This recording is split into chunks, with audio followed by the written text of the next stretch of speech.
Hey, Locked In Nation. Welcome back to the Locked In Podcast, your home for personal development tips, sports news, music, and more. You are now in tune with episode 22 of the podcast, where in this week's episode, we're going to talk about cars. Broken down more specifically, we're going to be talking about the top 10 vehicles on the market in 2021 and some vehicles that are also trending upward in 2021. We'll dive into what our dream cars are, as well as what we look for and what you should look for when purchasing a car, whether that be in terms of performance or luxury.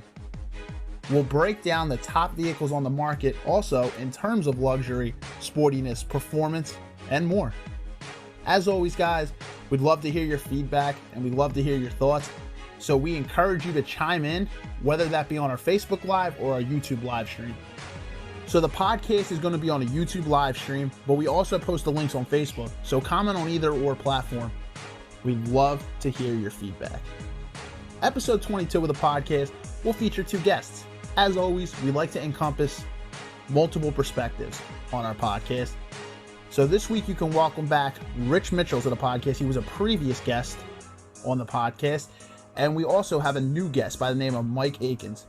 Both of these guys are car connoisseurs. They bring a lot of knowledge to the table on this topic. So you're going to learn a lot today.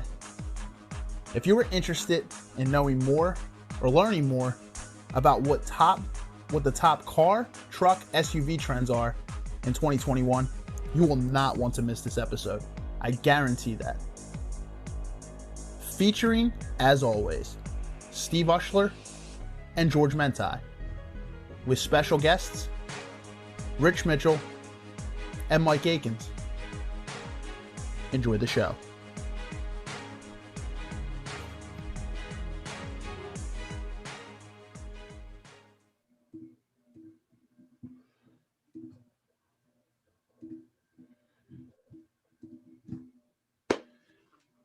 What is going on, guys? Yo. Welcome back. You're now in tune with the Locked In Podcast. This is episode 22, guys. We're glad to be back with you guys, especially after the solid episode that we had last week on the Super Bowl. This is episode 22. It's going to be a great episode. One little disclaimer: one of our guests canceled at the very last minute. There was an emergency, so prayers to him and everything that's kind of going on right there. So Rich will not be on tonight. But Mike is still going to be on. So we're going to have a new guest, which is actually exciting because Rich was already on before. So if there was a guest to be on, I guess it would be Mike. Mike's a new guest to the podcast. You know, he's been viewing us since our first episode. So he knows a lot about the podcast and he knows a lot about cars. He's an old school car guy. And he's been through some stuff with cars. He knows a lot. He worked for an auto body shop for a little bit. He knows a lot. So Mike's going to come in and Mike's going to talk about his knowledge. You know, we'll go through some trending cars that are going to kind of be trending upward in 2021. We'll go through our dream cars. We'll talk about our experiences with our cars and vehicles that we've had through the years, whether it be old school cars, newer cars.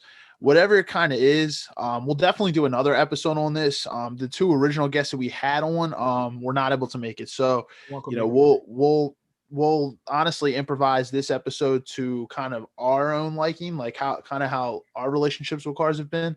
But just know there will be a future episode. This is going to be a great one as well, though. I'm excited to hop into this. Start off also, I'm your host for the evening, as always, Steve Ushler, and joined alongside me is the other half of the Locked In podcast. He's on the other end. You know who he is. What's going on, man? George Mentai.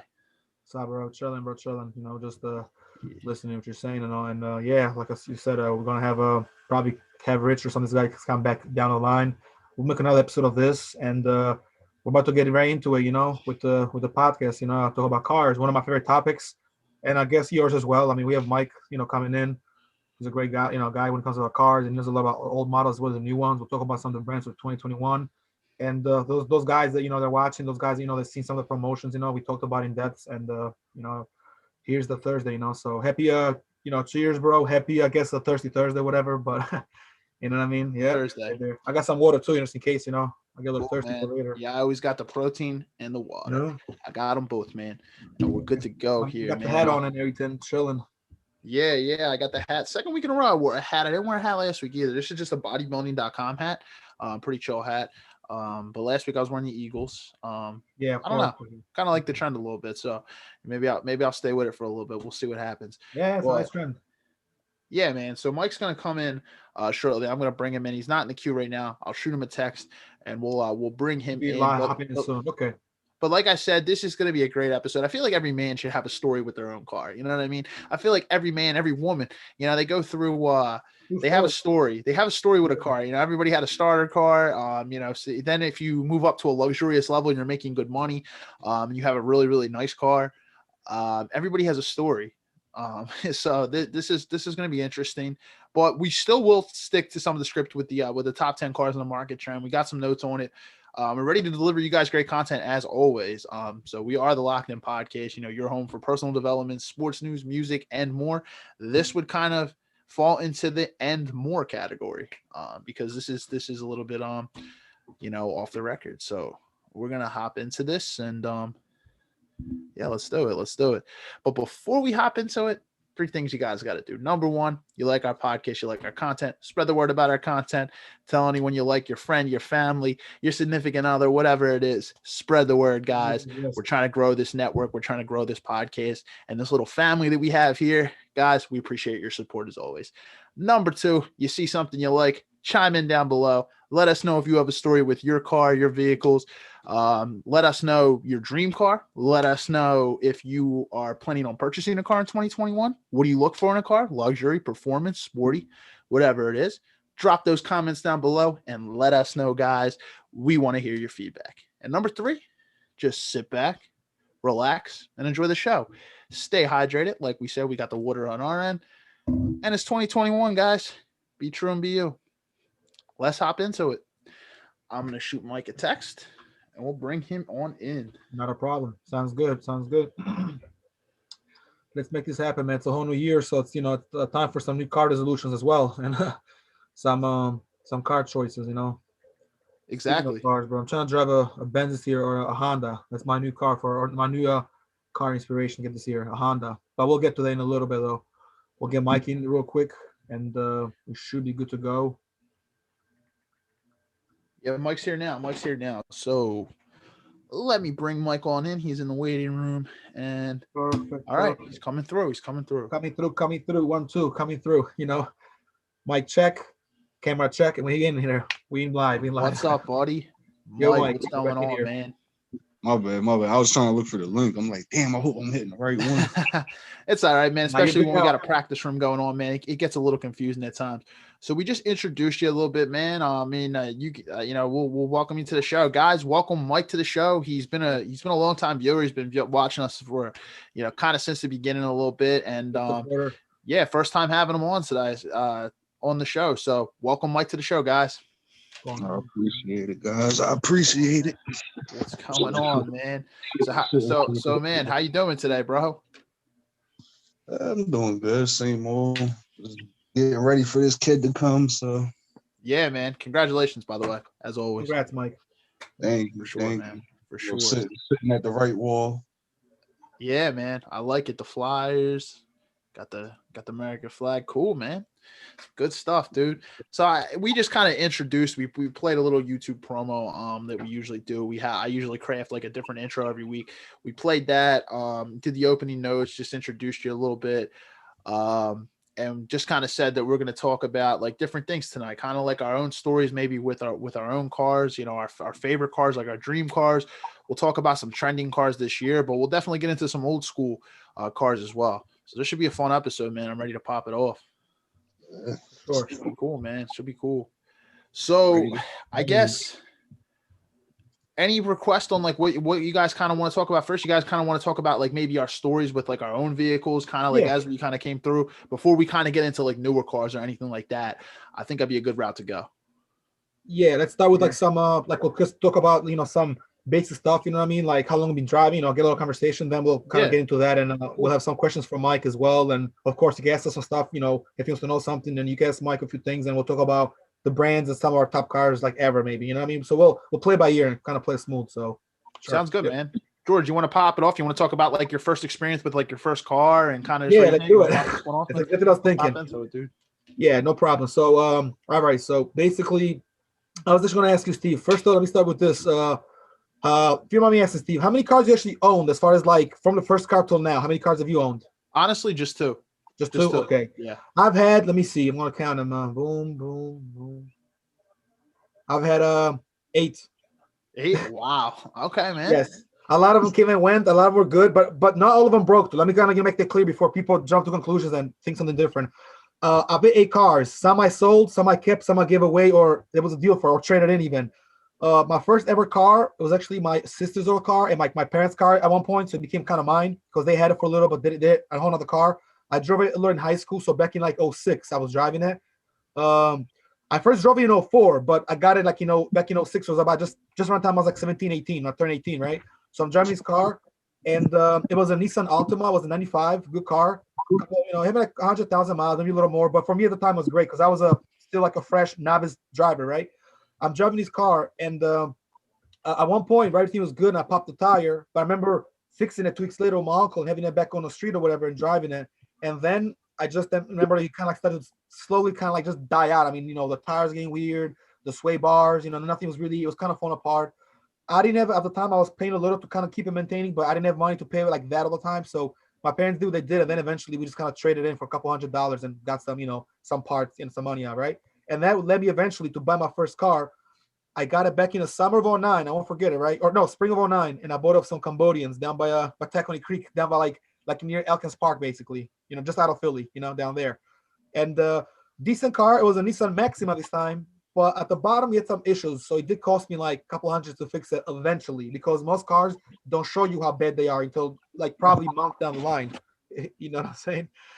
So, exactly. So yeah, so that was that. And then eventually, I got into like more cars. I mean, I was using my mom's car, which was a Saturn a lot, but then I ended up buying my car, which was another, I had a Pontiac at one point back in 2011, but before that I had another Nissan Altima, and this was a 99. But it only lasted a few years, and I traded it in for something else. And eventually I got a Pontiac. Okay, man. Interesting, dude. All right. Yeah. I mean, I'm not saying that I've swiped for cars like I had all the best cars in the world, like some people say, and they pretend to know, but I had some decent cars. And I know enough, not just because, the experience and the variety of cars. But I never had like a 20, at the time, I didn't have like a 2018 car or a 2016 car in 2015, I wish I had like a brand new car like that. Because most people buy cars and they lease them, or they do is they pay them by month, I would just buy them on a spot, and I would get like a 2008, 2006, 2012. I mean, I think the best one I had was like a 2013. That's what, and it didn't last long. So, I ended up selling it as well. And my last car broke down, so I'm actually looking for a new car now. I got actually, I'm using something, but I got a new car lined up, and might be a Chevy, like a family car, like the one I was telling you about. It's, that's been sitting there. So, okay. Yeah, man, I've only owned 2 cars, man. It's just 01 and 02. It was my first car was an 01. My second car was an 02. But for the better, yeah, for 10 years, man, both treated me, I guess, well, especially my car that I have now.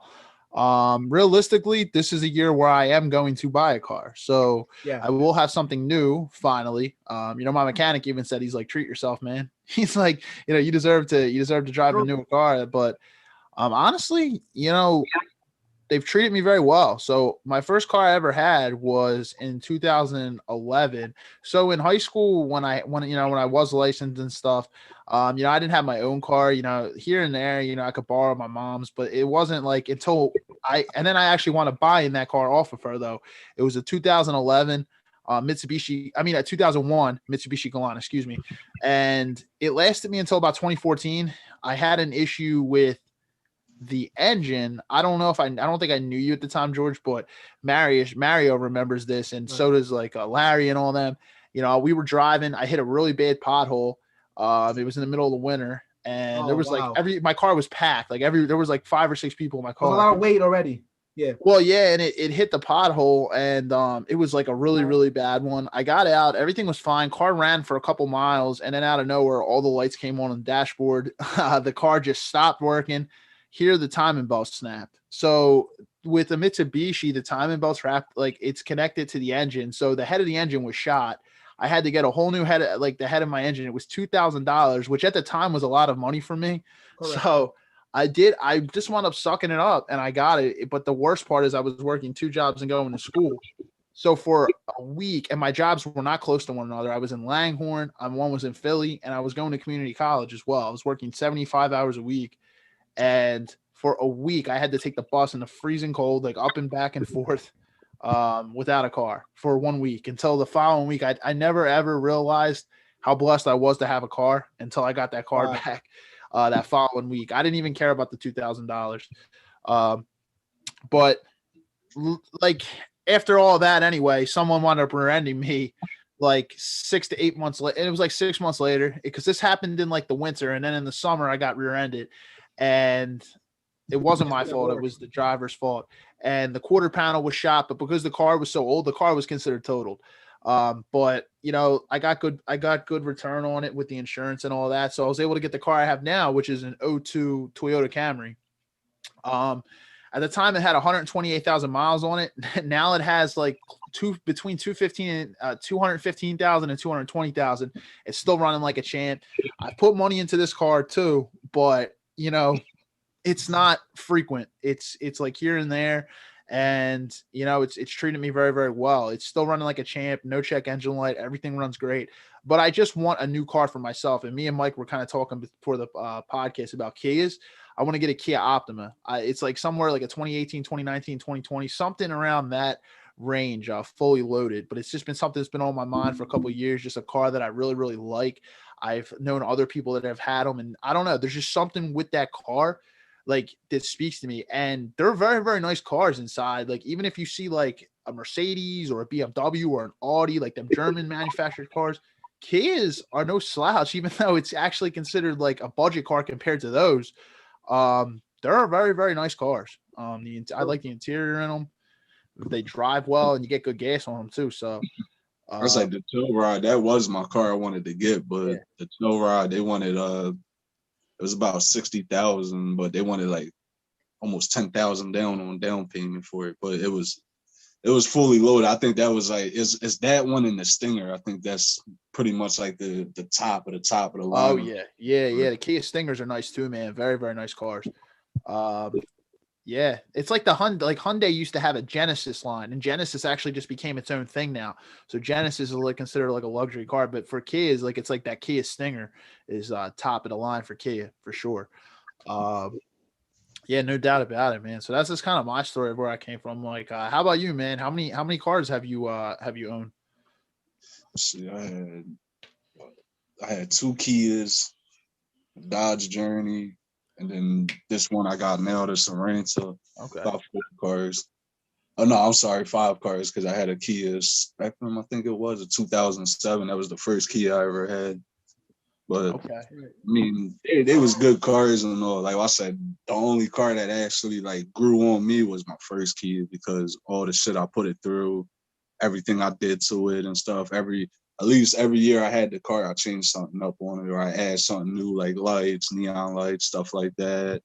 then I know nowadays there's not people too much involved with that, but like the CB radios, I still deal with one of them too, having one of them in my car. They're fun to play with and stuff. But like I say, I'm kind of a little disappointed now because of the car I have now, because I ended up only 3 months having it, and then now it's sitting in the shop getting fixed. Hopefully I'll have it back by the next week. But like I said, Kias, they came from nothing, and then they started climbing up with a lot of their cars. Like people are like, "Oh, that's a Kia, that's a cheap made car," and it don't matter what the car is made of. This is how you take care of your car. Like that's like with my first Kia, I had it for 13 years. Always did majority of the work myself if I could do it. If I couldn't do it, then I took it to a shop and let them deal with it and stuff like that. But that car been through so much, hauling stuff with it and putting bags of cement and moving people with that car. That car was like, once that car went, I kind of lost a little part of myself. Like even to this day, I'll show you how much I really loved my car, because I still got the tail lights to the first of my Kia. These are my tail lights off the back of my first Kia. I've never let them go. When I sent the car to the junkyard, I took the tail lights, the headlights, the fog lights, the symbols and stuff like that and everything. And people are like, "Why did you keep that stuff?" I'm like, "Cause me and that car had history together. Like me and that car been through so much shit." And right, a connection to the car, history of the yeah, car.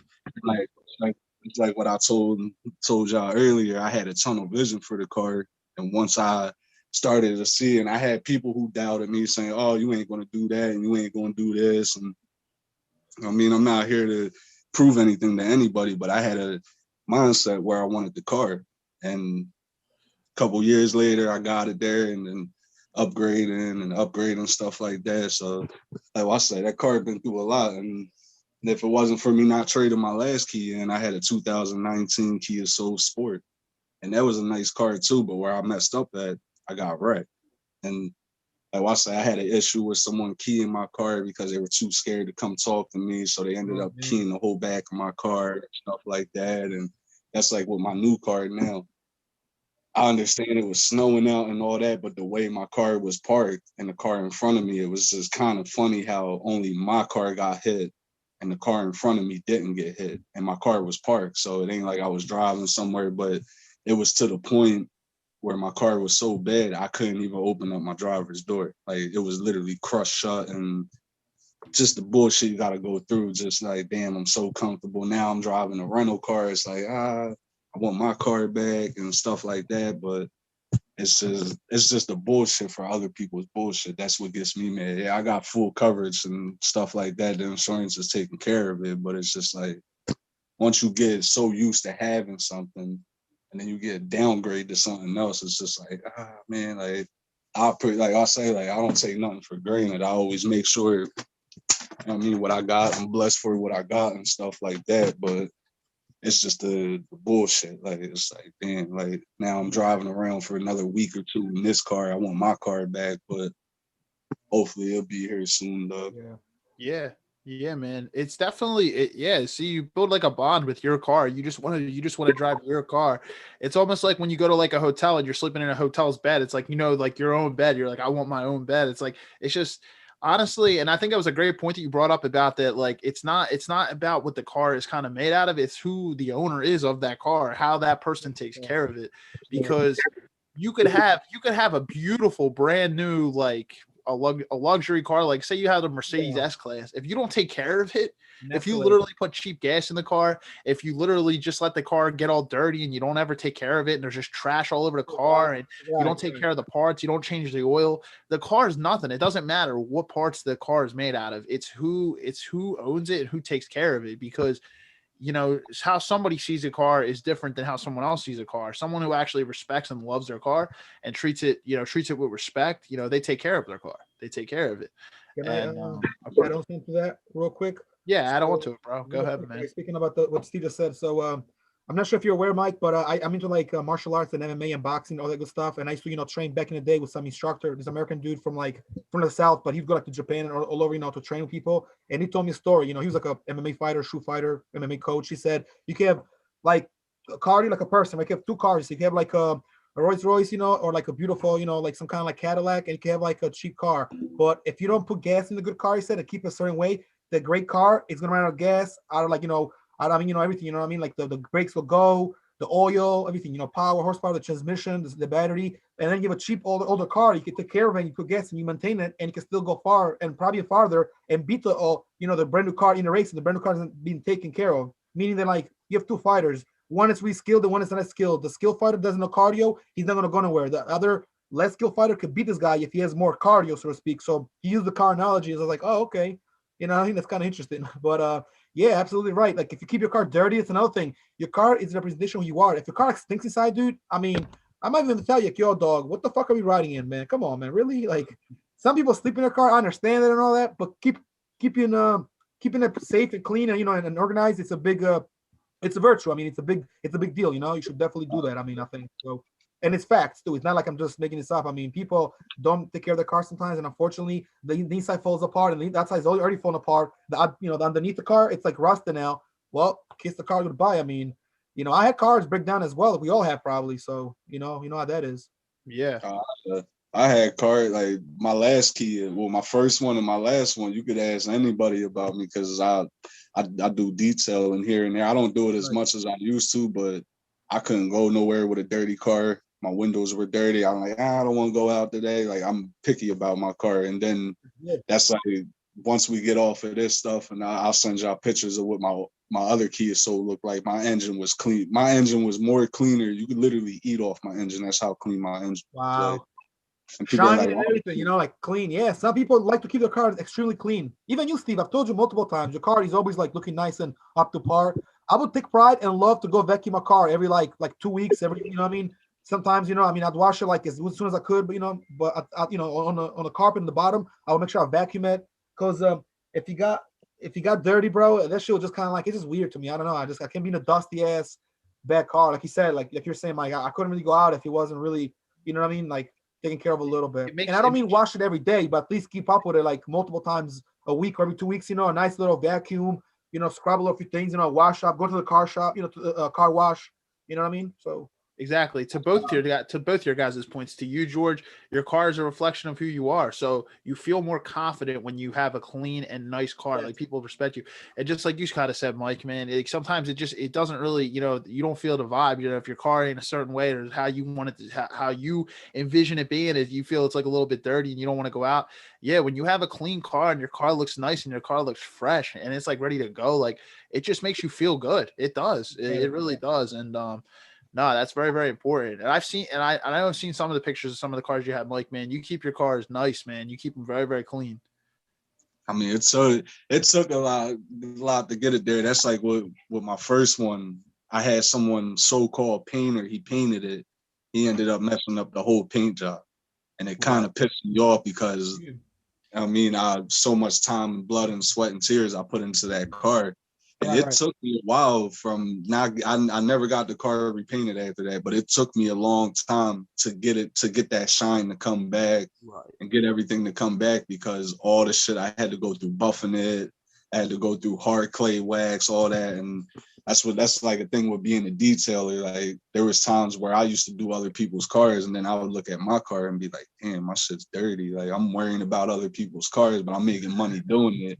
But there'd be times where I would spend maybe 6-7 hours cleaning my car. And I literally would have it to the point where I took all my seats out, cleaned the whole carpet, scrubbed everything, then wiped all the inside the vents with like air swabs and stuff like that. Like I had all the tools for all that stuff too, but it's just like after a while, it's just like, dang, I can't believe I do this and do that. But that's like, once you get done doing something, it's like, damn, I did that. That looks real nice and stuff like that. That's how I feel about. I just ended up doing the turtle tank downstairs. And when I clean the turtle tank, it takes me about 5 hours, 6 hours to clean all the pumps, the tank, and all that. But when I'm done and I see how nice it looks and stuff like that, it's like, all right, well, I achieved something. It looks good. Like, that's all that matters to me. It's the same thing with the cards too. I had people bring cars to me and they're like, yo, this my car. Like, you know what I mean? This thing's so clean, I don't even recognize it. Like, yeah. And I mean, it was good to know becoming a detailer. It take a lot of shit though, but And I said, ones where I was making detailing cars in front of my house. I was making almost $500 to $600 a day by myself. Like, right. Yeah, definitely. Some good points.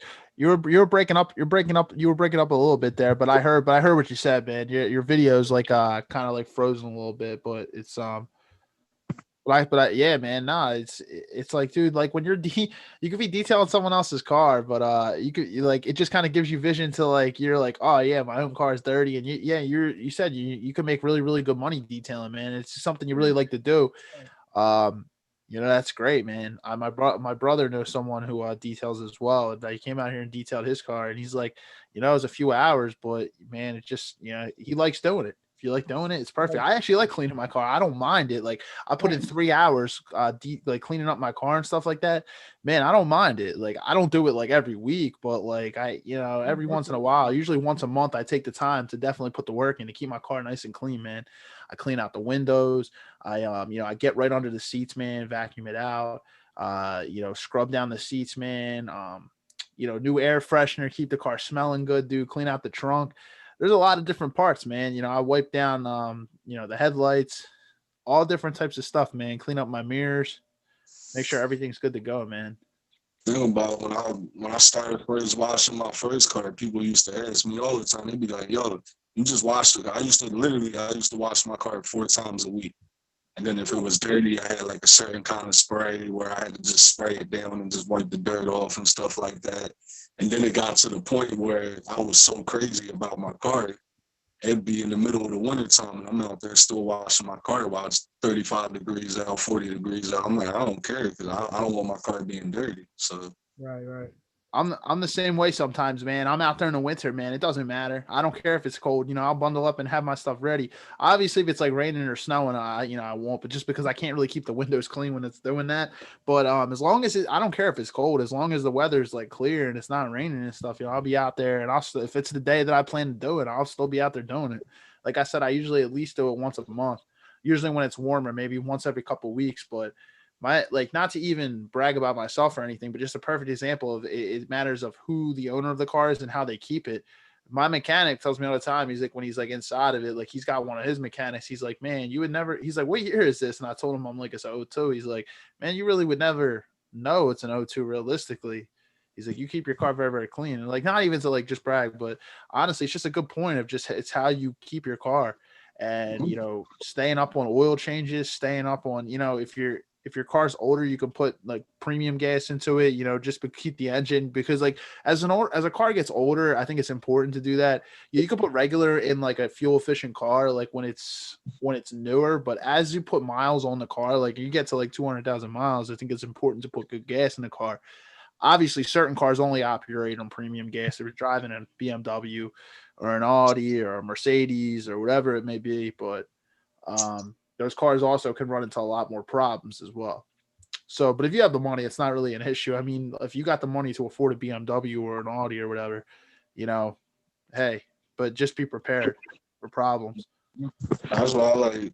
That's like what you just said. I don't like to be a brag. I mean, if you do something good, brag about it. Because when I was doing the detailing every day, I was cocky with it. Like, and I'm not even gonna lie. Like, I'm not the best detailer. I know there's plenty of them out there, but I knew what I was capable of doing. And people are like, oh, well, if you're good at something, be how you want to be with it. And that's how I was when it came to detailing. I was cocky with it. Someone would be like, oh, man, that don't look. Then bring your car to me. If that don't look good, I'll let you leave out of here without paying. That's how cocky I got with this stuff. But I mean, I just know what I'm capable of doing. Like, that's like with the towing stuff. Like, right. I was quick with it. I was bringing in maybe, almost 15, 16 repos a day. No, wait, like, you tow, Mike? You say you got a tow truck too? I used to. I don't do it no more. I want to get back into it eventually, though. That's a good idea, because I know people that do that stuff, bro. It's decent money for sure, towing. And you can get work every day, I mean, because a lot of people travel every day, especially in the summer or in the spring. That shit picks up. Yeah, we were just talking about Rob's towing and some stuff like that before you kind of came on, George. Oh, okay. Yeah, that's one of the biggest.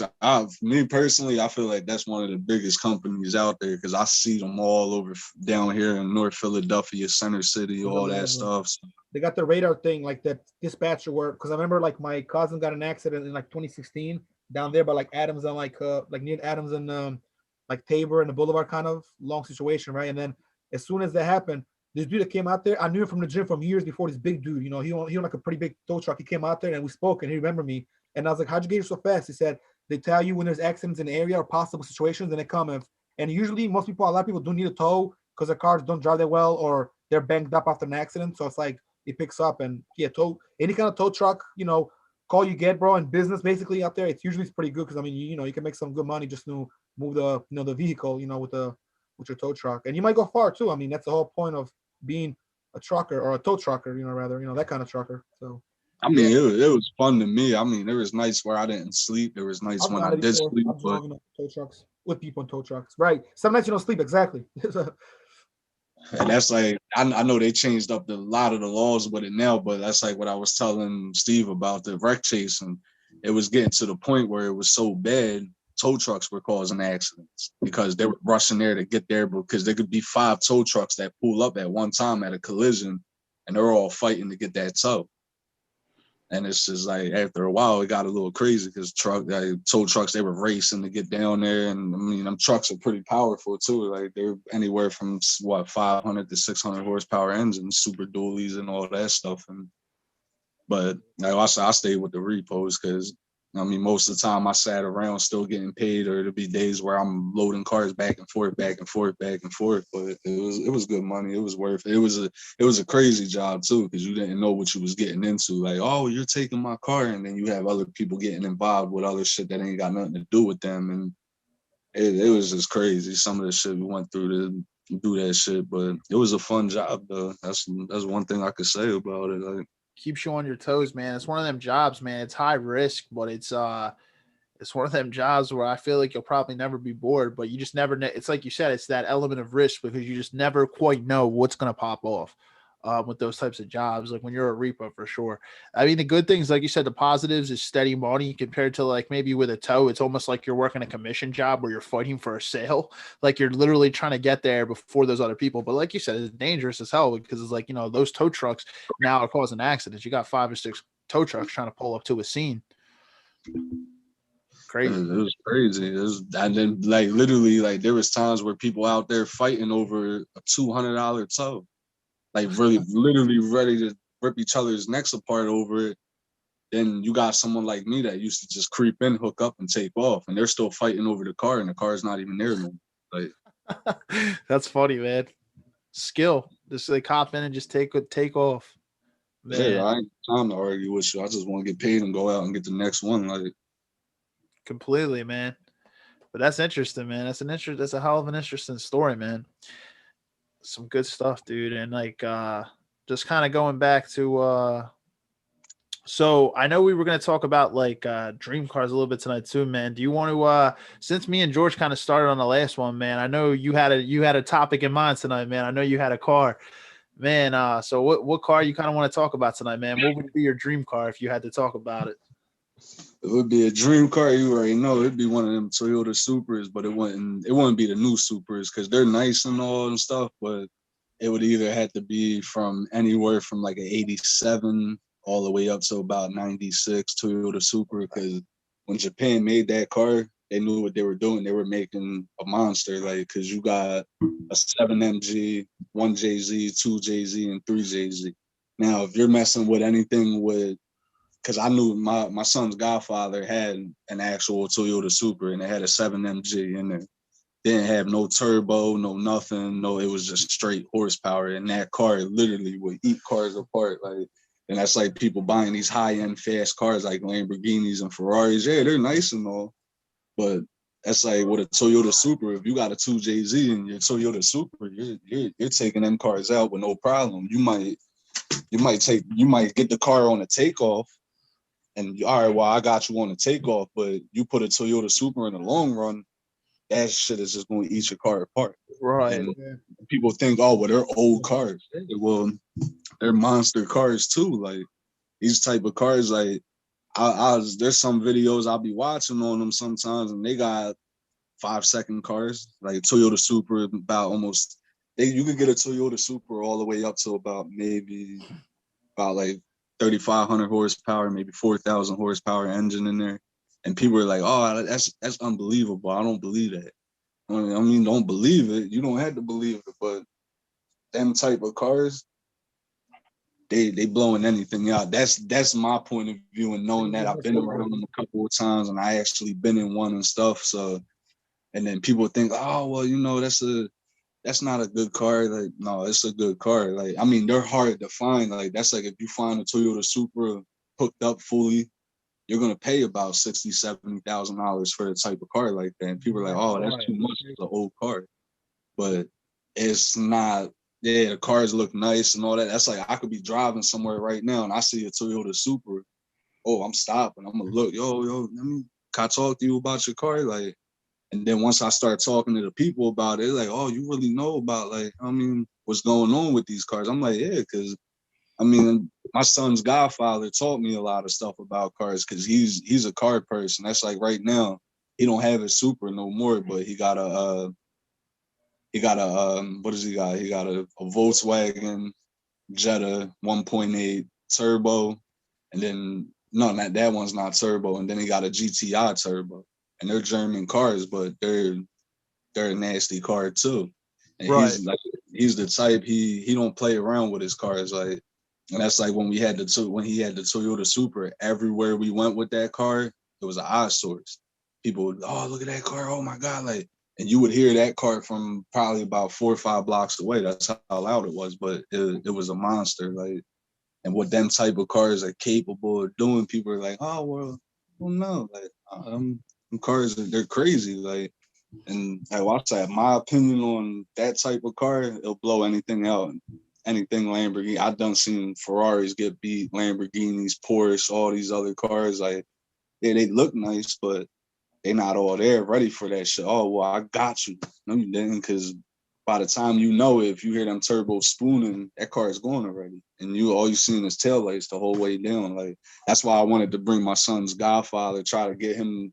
He'll probably see the video later, but he'll probably comment some stuff on there. But that's why I was trying to see if I could get him to come, because he would take you in a whole different world with the Toyota Supras, because that's all he ever cared about. Like, man, that's crazy, man. I would have never known that, man. That those cars would take like out like them real fast foreign cars, man. That's interesting, man. You learn something new all the time. I mean, it all depends on how you have it hooked up. You can have a Toyota, right? Of course. Supra, and if it could sound good and all that and everything, and it might not do nothing, but then it all depends on who's driving it too, who got the balls to actually step on it and all that. Like, and me and my son's godfather, we talk about it all the time, and that's the first thing that comes out his mouth. He's like, "Yo, I hope you never get a car like that, because I already know how you're gonna be. You're gonna be ripping through all the streets and going crazy with it. I got that power. I want to do it." Right, man. 100%, dude. It's not how you it's not how you stand by your car. It's how you race your car, right? That's how they say. It's how you drive your car. No doubt about it, man. It's who's behind the wheel.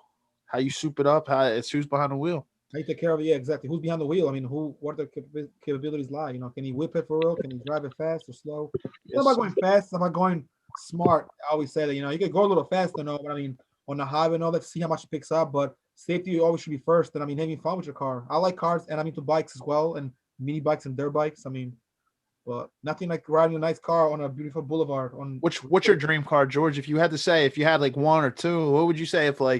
If money wasn't an option, you like had, if it was like, what would you say your dream car is? I always like. I mean, I can't say I had too many. I mean, I have various types of dream cars, so I haven't too many of like the particular one. But Ferrari definitely one.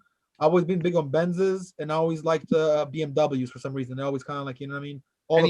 Any certain models at all, or just the brand? Actually, all the models, to be honest, bro. I always been, because I drove different types of models. You know what I mean. So when it comes to like, I mean, I had a Chevy Impala LT. You know what I mean. I had a Nissan Altima. I always liked the Toyota Camrys. My sisters had one of those. So I used to I would ride that a little bit. But yeah, I mean, I like, when it comes to models, I'm not picky at all, to be honest. I like them all, to be honest with you, bro. But some more than others. And yeah, I mean, a nice like a 2020 Ferrari, but if I had the money for real. I mean, I'm not investing too many different cars. Just get like one or two.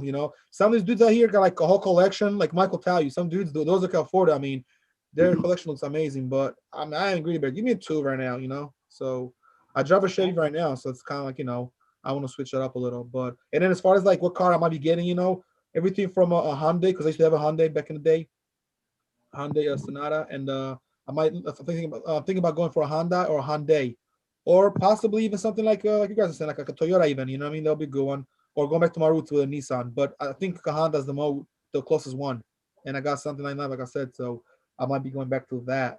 Right. Uh, like I said, about growing up, bro. I mean, like the cars. I remember people around me would like literally worship and love would be like everything from Ferraris to Maseratis. I mean, everything. Escalades, all that. You know what I mean? Interesting, man. Yeah. If I had to go dream car, and I'm not going on like anything reliable or like anything, like the problems aren't an issue to me. Like I got money, it is what it is. Like if I'm looking, I'm saying if I had money and stuff and money wasn't an option, like really, really big end money, if I was a multimillionaire and, like I didn't care about the problems on the car, not looking for reliability, I would say, like top of the line, like a Lamborghini Veneno. It's always been a car, I really, really liked. But it's like one of the most expensive cars in the world. Also, I mean, I just like how they look. I like how they run. I just, I think they're beautiful vehicles. That's like really, really like high end. Like that's like if like I'm a multi-millionaire and I don't really care about money, because that's like a $4 million car. But if I'm going like a little bit more realistic, but still a very, very high end car, I would say a BMW i8. I just know off like the 2020 model, it's like a 369 horsepower. It's a very, very fast car. But it's like Mike said, I mean, it's kind of like just how you race your car, how you drive your car. But I also think that's a very, very beautiful car. I've always liked BMWs. The only thing I don't like about them is the reliability of them. There's a German car. They're not really. I've heard a story about somebody who lived in Germany. Those cars were built to be driven on the German autobahns. That's why, like, people who drive them in the city, like a lot of people who work these high-end jobs and they make good money, they always want to buy BMW, Audi, Mercedes. The S-Class is definitely a high-end vehicle for the Mercedes. But these vehicles are built as very, very fast. They're built as cars to be driven on the autobahns, which is just like no speed limit. It's just they're built out in they're German cars, and like a lot of people don't understand that, and that's why these cars have mechanical issues all the time when they're driven in like the city environments and stuff like that. Everyone I've known who's had a BMW, I should say most people I've known that have had BMWs have had issues. They're very, very nice cars. They ride very, very nicely, but they have problems. But I mean, if money's not a problem, I like the Veneno also, how they not the Veneno one. I mean, they also have this, but I like with the i8, with the BMW i8, how they have the suicide doors or the butterfly doors, the doors like the wings, they go up. It's real, real nice. And I mean, it's 100. I think like the starting price, the base price for them is about $147,000 compared to a Veneno, which is like $4.2 million, something like that. And there's only a certain amount of them in the world. Like that's like driving a Maybach. You know what I mean? Like that's like an $8 million car. That's like if you have a lot of money. That's what I was just about to say about the i8. I was going because there's one not too far from where I live at now. Okay. I was just about to ask that about the suicide doors and stuff. I'm like, isn't that the one with the doors that come up and stuff and all? But yeah, that's a real nice car, man. It's just a 6-figure car ain't too bad. It's like price wise, if you have it. I mean, it's not as outrageous as driving like a freaking, like I said, a Maybach or a freaking Lambo Veneno. There's more of a don't get me wrong, there's more affordable Lamborghinis out there. That's like the most expensive Lamborghini is a Veneno. I think it's because $4 million. But there's Lambos like Aventador. There's the Lambo Gallardos, that was actually my first Lambo that I actually really liked was a Gallardo. That was the first one. And those goes for like $200,000. They're not as expensive, but I mean, it's still, I'm not trying to say it's not expensive. It's definitely still an expensive car. It's just not in the millions. I mean, it's a little less, and it's probably a little more realistic. Not to cut you off, Steve, or nothing, but not to mention, most people get these cars. A lot of people I'm not saying if you're a millionaire, if you have it like that, if you have like fuck you money, but people, that got some money but can't afford it right away, they'll pay like something like a big payment down. If it's $200,000 car, they'll pay a couple G's, get it. They'll pay like, 400, 500 a month. And, in 10 years, they might, or sometimes they'll up their premium, their payment, and they'll pay it off because, it depends who's buying. Like I said, I mean, a Gallardo, bro, it'll cost you some money, bro. But, Yeah. I mean, yeah, if you have those type of cars, you're putting a lot down because you might want to put like at least 50,000 down. You're buying a 200 and something $1,000 car because you know what those payments are going to look like if you don't put like a nice penny down, man. Those payments are going to be outrageous.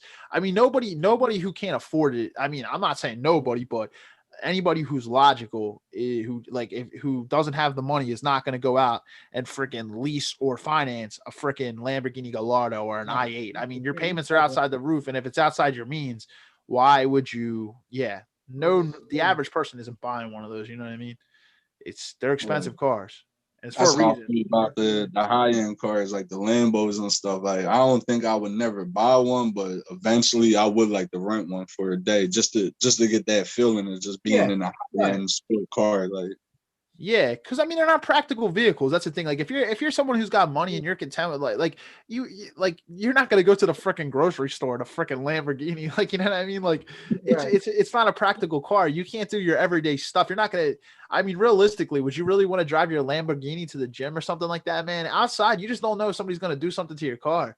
You know what I mean? There was I saw something. It was like the top 10. I saw an article and it was like the top 10 most ridiculous things that people have ever spent with money on, like who have like a ton of money.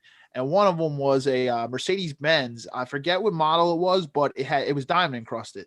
The guy had diamonds all over his Mercedes. It's like, where are you realistically going to go with that Mercedes? Because you go anywhere, someone's going to check those diamonds right off. Like the guy literally just keeps it in his garage, and he actually charges people to come in and look at it. Isn't that crazy? Right. When he takes his car for a spin to Wawa, he has somebody watching for him the whole time. He might have somebody drive for him, like what you said. He don't even take it. He don't take it out the driveway, bro. He keeps it in there because you can't take it anywhere. Where are you going to take it? So you go into somewhere for 2 seconds. Somebody could just go, especially if you live in Philly or like New York, or you live in Chicago. You live in like any of these big cities, anywhere near where there's somebody's just going to come and chip those diamonds right off. Like you're. I feel you gonna spend all that type of money on a car. I want to be able to take it places. I want to be able to show it off and then put it away. Right. You spend that type of money way, like you want to have some pride in your vehicle. You know what I mean? I mean, what's the point? What's the point of a beautiful vehicle if you got to keep it like, you know, you just keep it in a garage, you know, collecting dust? What's the point? The car has no freedom. It's almost like it doesn't have a life. It just sits technically quarantined inside your garage. Like quarantine, yeah, exactly. Quarantine with cars, 2021. Yeah, and those fast cars are meant to be driven, man. It's like, you know what I mean? It's just, but that's outrageous to get diamonds on a Mercedes. I mean, whatever floats your boat. Everybody's got different preferences, but I just think it's kind of silly, quite honestly.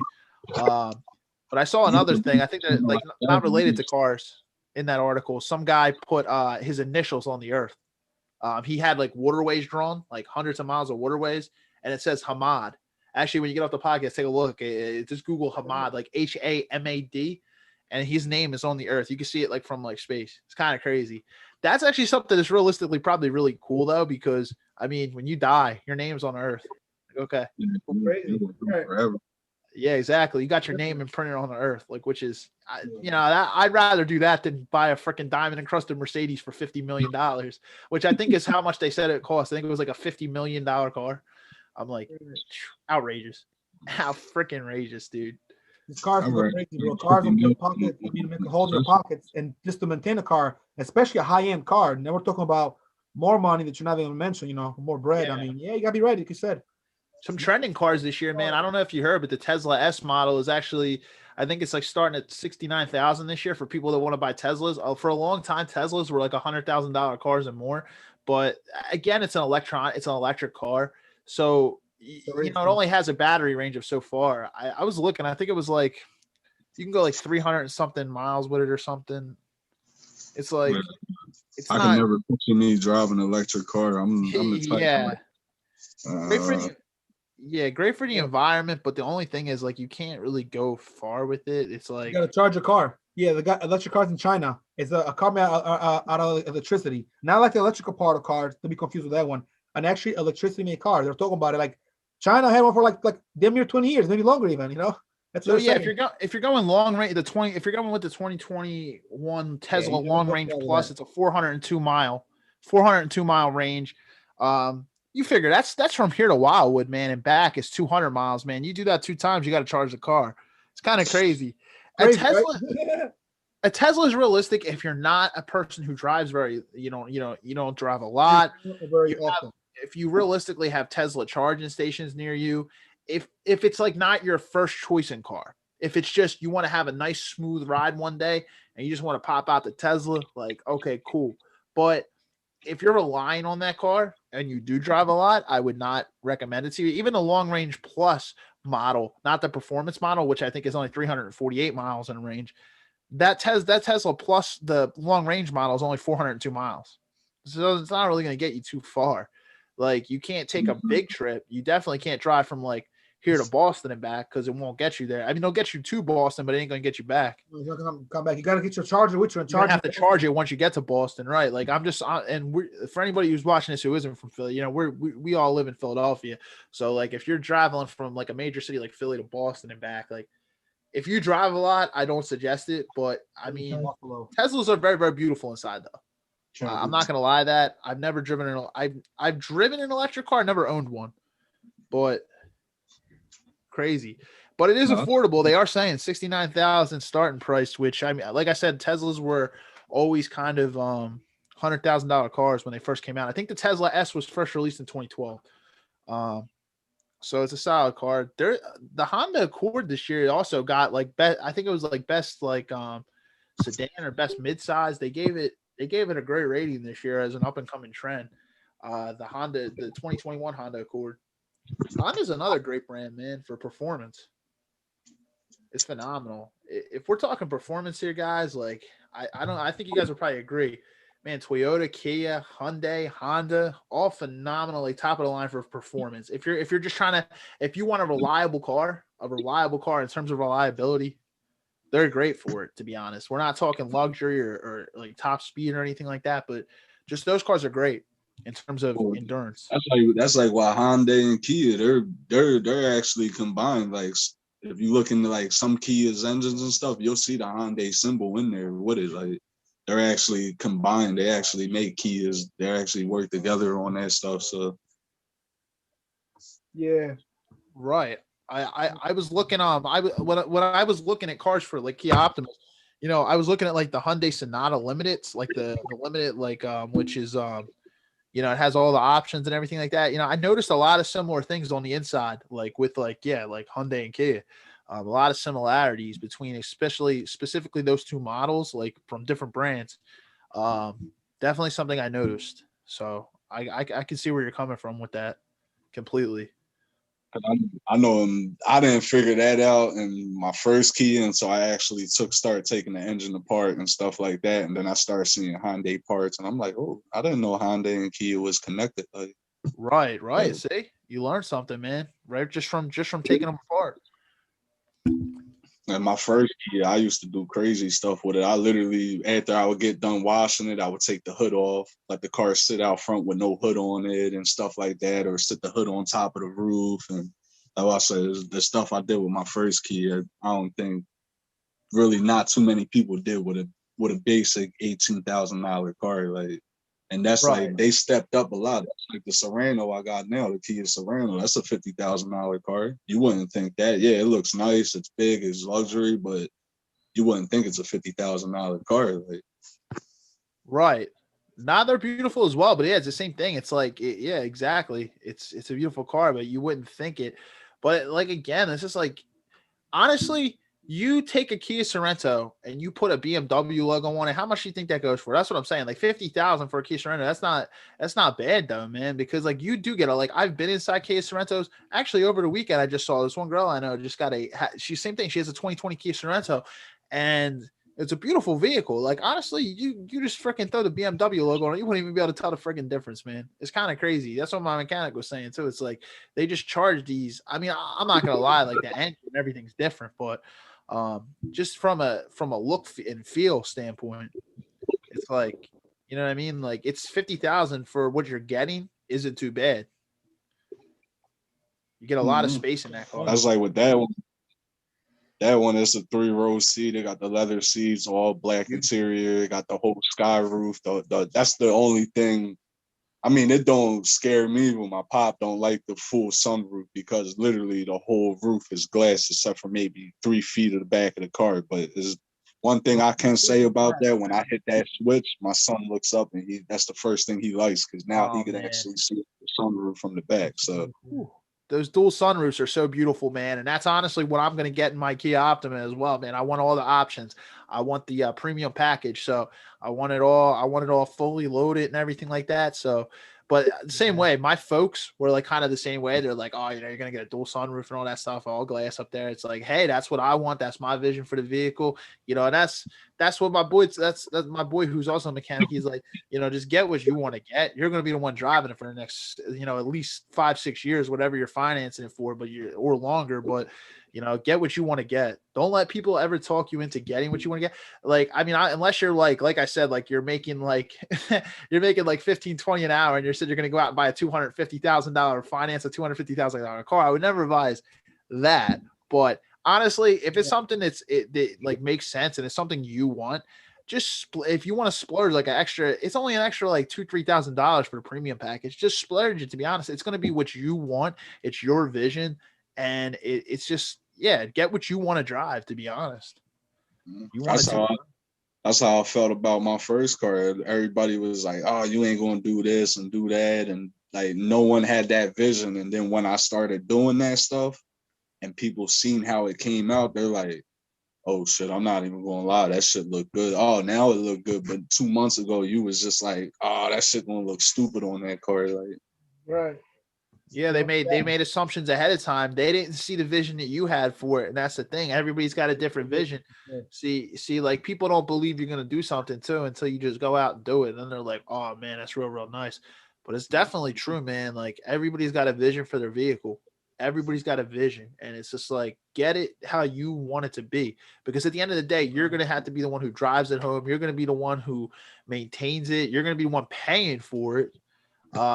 Just do it the way you want to do it. It's a confidence booster in yourself. And it's like George said, it's a reflection of who you are as a man or a woman. Mm-hmm. Important, man.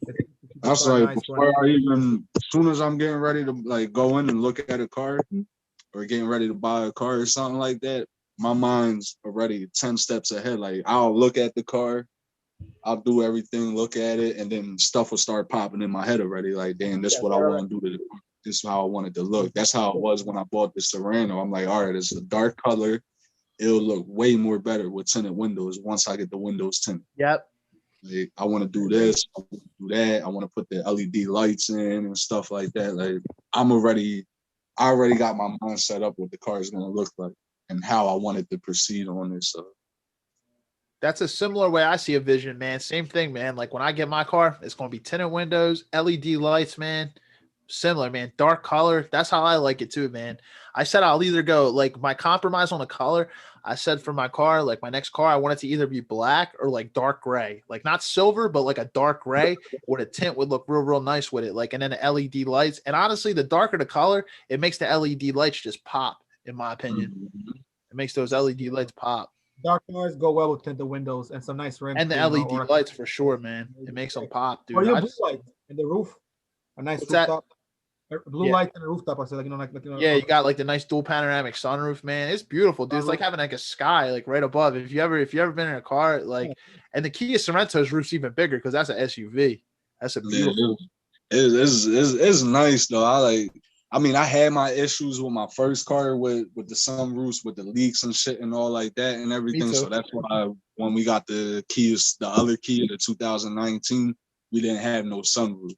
But I'm not gonna lie, after like 2 months of driving that car, I'm like, damn, I really do miss the sunroof. Because even though on my first Kia, my windows were so dark, even when I opened my sunroof, you still couldn't see in my car.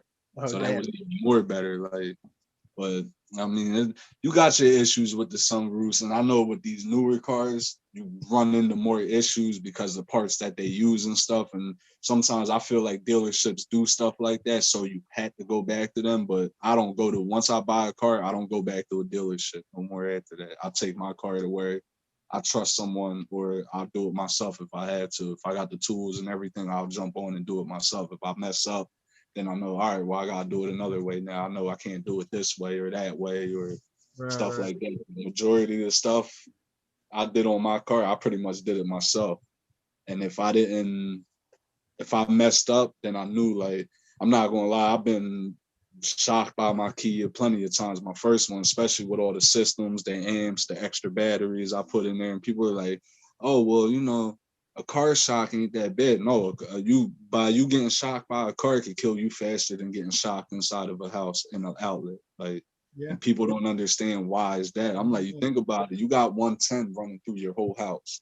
Yeah, it's gonna hurt. Don't get me wrong, it's gonna knock you on your ass real quick, but when you're messing with a 12-volt battery, I had a 12-volt battery in my car plus another 2 to 3 12-volt batteries for the system. So, and then the current's only staying inside of that car. So once you get hit, that makes you freeze up. And I froze up a couple of times putting stuff in my car and couldn't feel my hands afterwards. It took a little while to get my feeling back, but I feel like a car would kill you faster than a house boat will, unless you're messing with like a 220 line, then that's different. But that's like with the Teslas. I heard one of them batteries, you touch one of them batteries that they got charging up, that should have killed you right away. Like, that's how batteries are. 100%, man. People don't really ever think about that, to be honest, man. Your car could kill you very, very quickly. You fucking around with the wrong thing, you touch the wrong thing, man, no doubt. And then, with those electric cars, for sure, man. Electric cars are dangerous. You just be like that, man. You just touch the wrong thing. It's like, yeah, that's why it's important. It's important to know what you're doing, for sure. But man, it's just like you said, you just had all the stuff hooked up, so it's definitely a risk. But man, I'm sure you learned from experience from it, no doubt about it. A couple of times, yeah, man. It's the worst feeling in the world. Like, cause I remember the one time I was actually putting a system in, and I had like this. It's called, well, they got a couple of names for it. It's called a capacitor. It's like what controls the amp and the box and all that, so you're not overdoing it. I remember the one day I was actually doing it with the Allen key, and I ended up touching the positive side. Ooh. That shit, it was in the middle of the winter time. It was cold. That shit sent me to my ass. Like, literally lost all feelings to my legs, and I just dropped and hit the floor. And then, I mean, I sat there, waited a couple of minutes. Then when I got up, I was like iffy for like 2 days because I still had like that electricity shock in my body and felt weird and stuff like that. Like, it's crazy. Man, that's crazy, man. How are you how were you like recovering from that, man? Like, where was your mindset at and everything, man? That's whew. I mean, I was myself, but I just felt I felt a little weak after that because of knowing that I got hit with almost 3 to 4 different 12-volt batteries. But I mean, I was all right. It didn't like physically hurt me, but it literally knocked me down. Like, it took all feeling out my body real quick. And after them 2 days, I was good, but then I knew, like, every time I messed with a car with electricity, I'm like, yeah, it was there in the back of your mind after that one. No doubt, man. This shit'll kill you, bro. This shit's dangerous. A lot of people got shocked before too. One time I burned my hand on the water because I didn't know that if your car is running, it's gonna be hot. I was really young in a car game at the time. I was probably like 21 years old, something like that. So you know what? You go like this. You're supposed to go like that and let it go. I went like that, and the cap was already hot, but the water of the car exploded. So he went up and he burned my hand, and I was like, oh man, the worst kind of burn, like burning your hand like that, and then I had to wait. It was stinging me. So when I got home, I put ice. But just to get home, it felt like an eternity, even though it's only like 3 minutes away. Did you say the oil? Did you say the oil? Not the oil exactly, the water, but it exploded. So it was kind of like body where the oil is. Not exactly like there's 2 different ones in there in the kind of car that I had. It was a Pontiac Bonneville. I went like this, and you're supposed to let it cool off. Either cool off, or when you do that, take your hand off, because once you lift it, explode. I didn't know that someone like this exploded, so he burned all this. Like, he burned my hand, and I was like, ah, shit. And I was waiting there. Some dude called me to talk about some MMA stuff, about some fight announcement. A guy that was at the time I was cool with, like a training partner, a guy who was a pro fighter now, and we're talking. So I'm like, one hand, I was like, yeah, dude, I gotta call you back, man. I mean, my hand is like, and I was like blowing my hand and so I got some air, and just the air in the atmosphere will irritate the shit out of it because your hand's already burned. So you're like, fuck, man, that shit sucks. That's one thing you don't mess with. So I learned my lesson since then, never again. So now it's like I wait to let the car cool off, or use a glove, or use like even like something to open, like a glove or a handle or something like this, like on top of your hand like this. So don't actually touch with your hands. And if you do, move your hand real quick. You gotta be very sharp, because I mean, you'll burn your hand, bro. Especially in the summer. And this was like, I think it was like, it might have been like early summer. So it was already kind of hot outside. It wasn't like winter where it'll get cool off a little faster. It won't, burn as bad maybe because it's snow around or it's like cool. This was like in the middle of just like spring, basically summer. So I was like, You it was a lucky, nice day. that was you taking off the radiator cap. You lucky it didn't blow up in the air and shot up. It did. I seen that happen a couple of times with people where they took their radiator cap off and the shit just shot right up in the air and wet the whole engine right pressure, after that. Like the heat pressure, exactly. I seen that too. I've seen videos, people doing that. Yeah, man, you got lucky, man. But hey, man, it's an experience, dude. You learned your lesson. I know that for sure, man. I definitely did, bro. I've been good since. Yeah, man. Like you said, that was almost like a decade ago, man. It was a decade ago. It was actually 2011, so it's 10 years ago. Yeah. Over 10 years. Yeah, man. Definitely. It's interesting, man. Stories, bro. Yeah. We all learn the hard way with cars sometimes, but Mike is right. Once you're like a mechanic, and you don't mind getting your hands a little dirty, a little greasy, that's cool and all that. But I mean, you're gonna suffer. Your hand's gonna be perfect. A finger, you might hurt something, a hammer might fall. It's the same thing when you work with your hands and you're like a tool expert, a jack of all trades, a handyman. You'll get some fingers, banged up and possibly cut. You gotta be very careful. I mean, when the thing, that spins there, when you open the hood and there's all kinds of engines and all kinds of things there, by the battery, by the radiator, there's blades there and all that. I mean, you gotta be careful. That's all I can say. I mean, I've seen a lot of dudes get hurt. Every mechanic I ever spoke to, I was ever cool with, told me similar stories that shit happens, and even they, sometimes those guys that are experts, they deal with stuff like that, and they've seen a lot of shit on a lot of different cars. That's the whole thing about it. It's just like they've seen a lot of stuff. That's the thing. Different cars are different. So a battery might be here in one car, but it might be here in another car. So you got to kind of know the difference, But there's some mechanics. Yeah, there's some mechanics that like won't touch certain things too. I know. My mom had her new Kia Soul. The battery is like connected to like a computer or whatever. There's like a computer in the car, like right next to it, and they wouldn't take the battery out or whatever because it was too close to it. And they're like, oh, if something happens to that computer or whatever.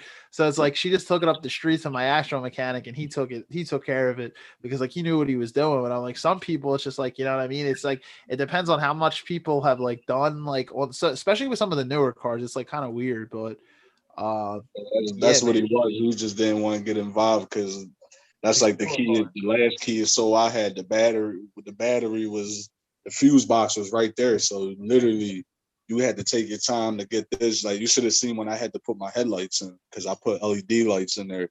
I literally had to like shove my hand down there and get in the position I wanted to be so I could do it. But don't get me wrong. Sometimes Kia do compound their stuff a little too much close, but sometimes you just got to do what you got to do just to get there. But that's like with the keys. Like if you ever got any problems with the keys and someone not really want to just let me know, I'm pretty sure I'll be like, all right, well, this the issue. Because I mean, I only dealt with a 2010 and a 2019, but from anywhere from 2010 to about, I want to say about 2015, maybe 16, they really didn't change too much. But then when the 2019 came, they changed a lot of stuff to that stuff. I mean, not too much, but like certain things, like they changed the headlight bulb size and stuff like that and everything. But usually from 15 and down, they really didn't change too much of it. So that's a good point you brought up about those headlights. YouTube, man, and they're a bitch to like they can be a bitch, not just for Kia, but just for Toyota as well. I've seen, but I saw like the Kia, like when they were trying to install like there was like a similar thing. They were trying to put LEDs in, man, and just like the angle and like trying to get in there, man, it could be a bitch. And the lights that I bought from my last Kia Soul, about 2019, they were like the LED with the coil packs on the back. So you had to be real careful with them because if you didn't put them in right, they'll overheat, blow up, stop working, and they weren't cheap lights neither. They were probably about, I think they were about almost $350 a set. But I'm not gonna lie, a lot of people didn't like them headlights because they were like them super bright LED white. So I come up behind you with them type of lights on, that shit would blind out your whole mirror, rear view mirror, all that stuff. And there was times where I was driving places and I had people flip me off because I'm coming down the road, they're coming up and they can't see nothing because how bright the lights are. Like, I mean, hell, well, get over it, whatever. Like, I do that shit for a lot of reasons too, because I had tinted windows and them lights actually help out more. Like, I mean, don't get me wrong, they were super bright. That should be lit up 2-3 blocks before I even came down the block. But I could see everything crystal clear, even though having my windows tinted on the car too. So right.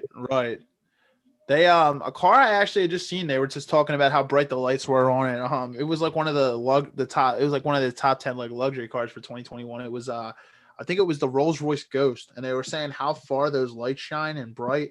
It's like ridiculous. It's like a couple hundred yards or whatever it is, but they shine like super super bright, and they hold that power for a long range. I'm like, yeah, it's like a sparkle.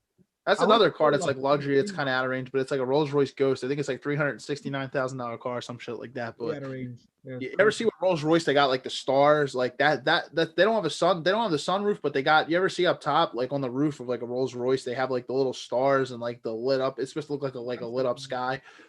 Yeah, it's pretty dope. But they had they said it's like the Ghost, it just has them lights, those lights that shine like they're like 200 yards worth of, like, people would be flipping you off all the time. I got it. I'm gonna keep it real with you. I got it all the time, and a couple of times I would think to myself like, "Yo, why is this person flipping me the fuck off?" And then I'll think like, "Oh, it's probably my headlights." Because in all my cars, the only car I didn't do it to yet was this new car. But even when I put them LED lights in my new car, it's gonna, because they got the projector lenses on the front, so that's even gonna make it brighter. But I always kept a like a certain style. Like I always kept the yellow fog lights and the super bright white lights up top. And I did that with all my cars because, I mean, rims, tinted windows, lights, like stuff like that makes your car more presentable. It looks more better. It gives it a better look and stuff like that and shit. Like, Yeah.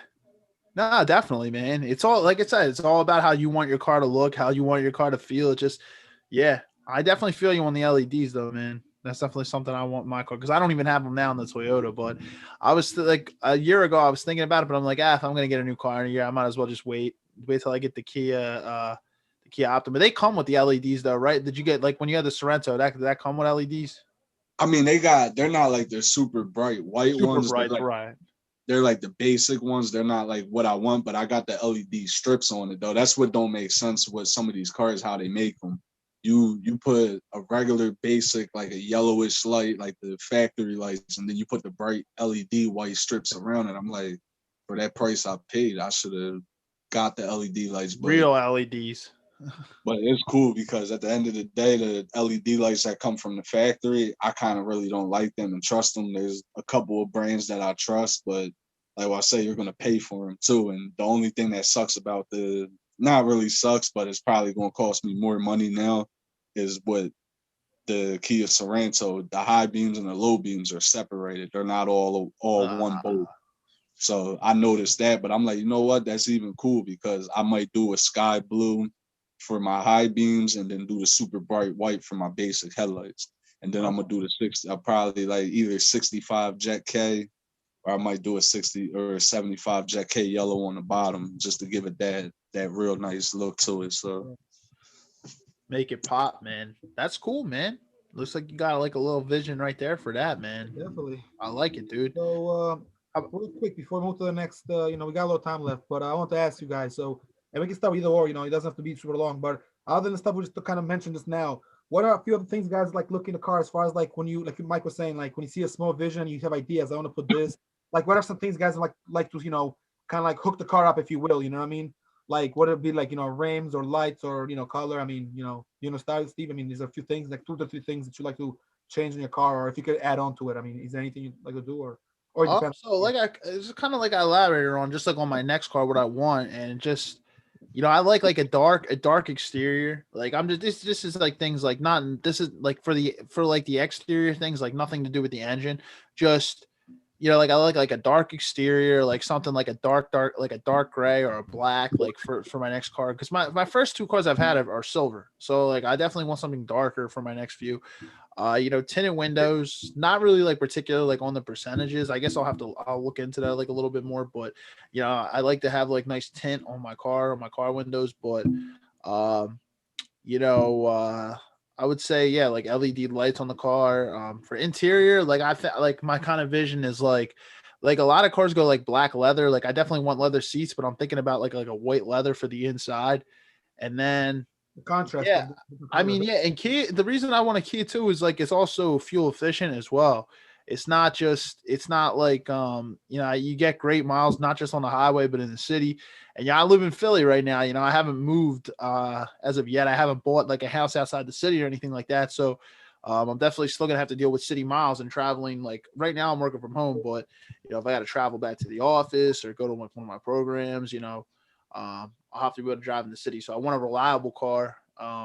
It's not a dream car, but it's reliable. And I definitely have like a somewhat vision for it. Nothing like really like changes like on my end underneath the engine or anything like that, but that's just kind of like my small vision for my car. I'm sure I'll have plenty more things once I get the vehicle that I want to do and want to change, but just from like that standpoint, just the outside looking in at this point, that's what I would say.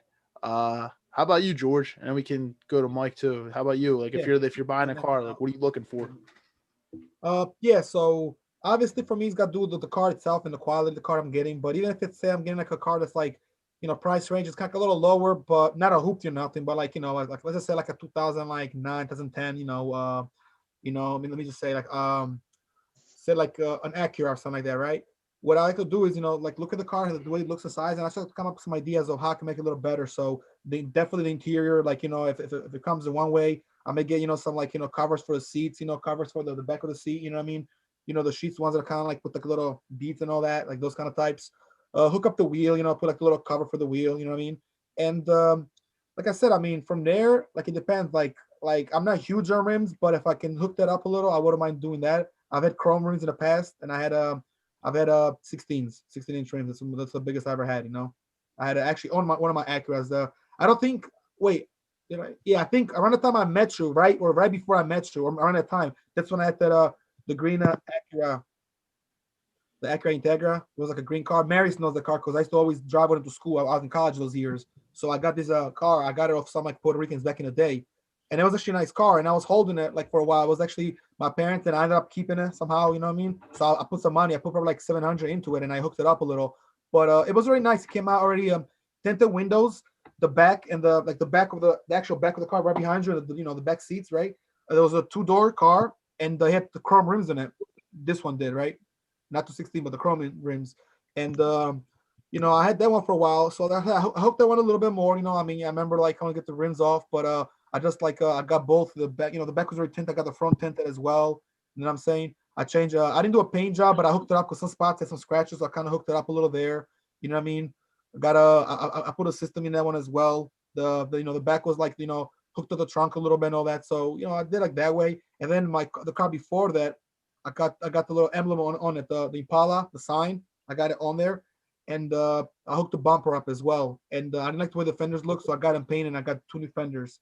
And this is like back in like 2016, 2017ish around that time. Like most of 2016 going to like 2017, because the old car, I haven't had that one since for like about a year now. The Impala, that's one last one I had, which I sold, which you know about.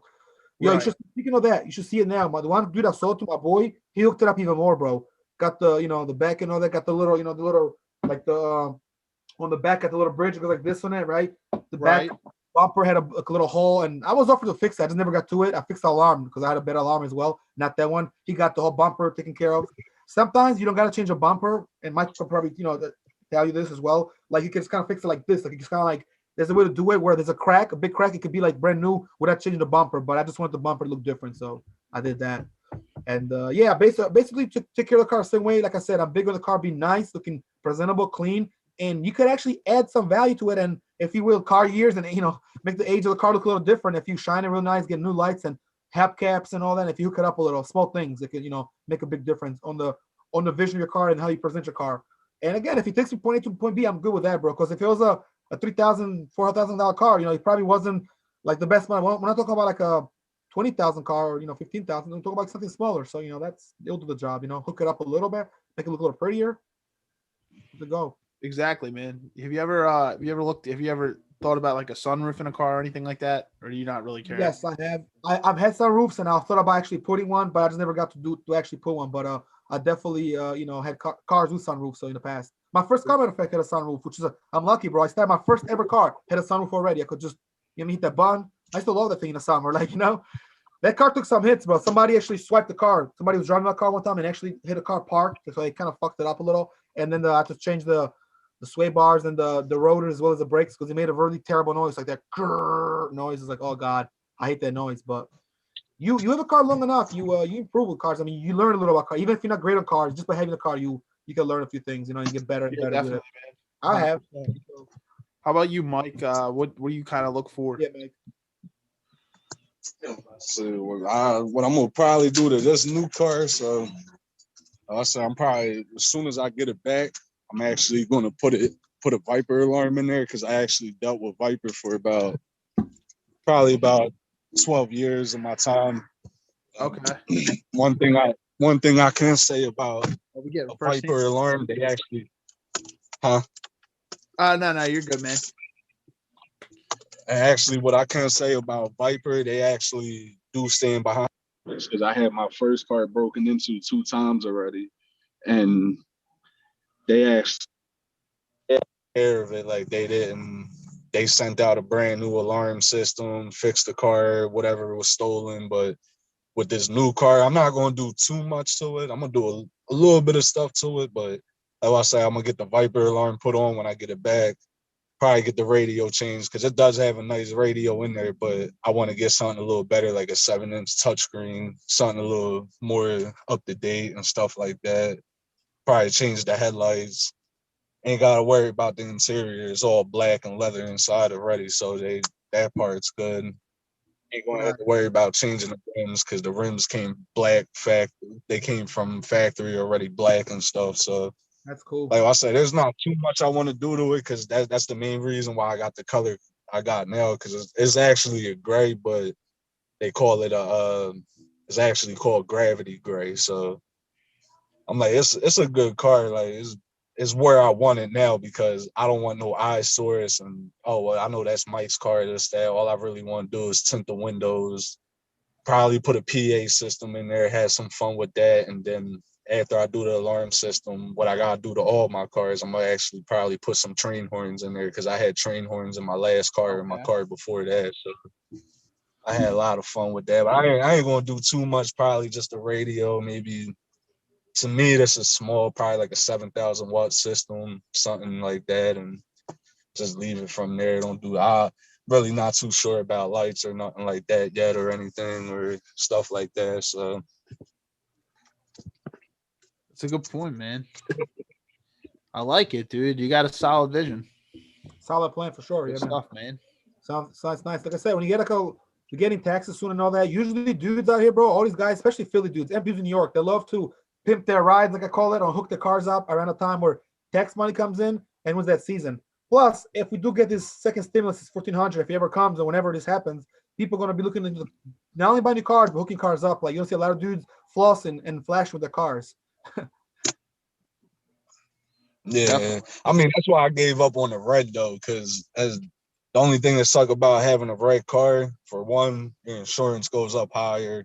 And for two, once you get the windows tinted, it makes the car stick out even more with red paint job and then dark tinted windows. That was my big problem everywhere I went. And I don't drive normal. I'm not gonna lie and say, oh, I drive all. No, I'm a speed beam. I like the speed and stuff like that, especially when I'm on the highway and stuff like that. But it was too much of an eyesore. Like, anywhere I went, I'm speeding up. Here comes a cop. I already know he's gonna pull me over because what my car looks like, dark tinted windows and all that stuff. Right. That's a good point on red, on the color red with cars, man. The notorious the notorious like word around red cars is that they're cop magnets, and it's I can tell you right now, I had a rental car when my car got rear-ended when I was in between cars, and I had a red car with Florida plates, and I only had that car for 3 weeks. And the first week I had it, I was going somewhere out towards Jersey, and a cop started messing with me. Like, he was on undercover. He was an undercover. He started tailing me. He was right on my bumper. I pull into so I'm on 95, and I'm in like I'm in the middle lane. So I moved to the fast lane. I moved to the left lane. He followed me. Same thing. Tinted windows the guy had. I moved back to the center. He follows me to the center. I go back to the right, follows me to the right. So I just like go into like I just go back to the fast lane and just freaking floored. I'm like, I was like, who the hell is this? Like, so I just like floored it. He went boom and threw the lights on. And it was just a cop.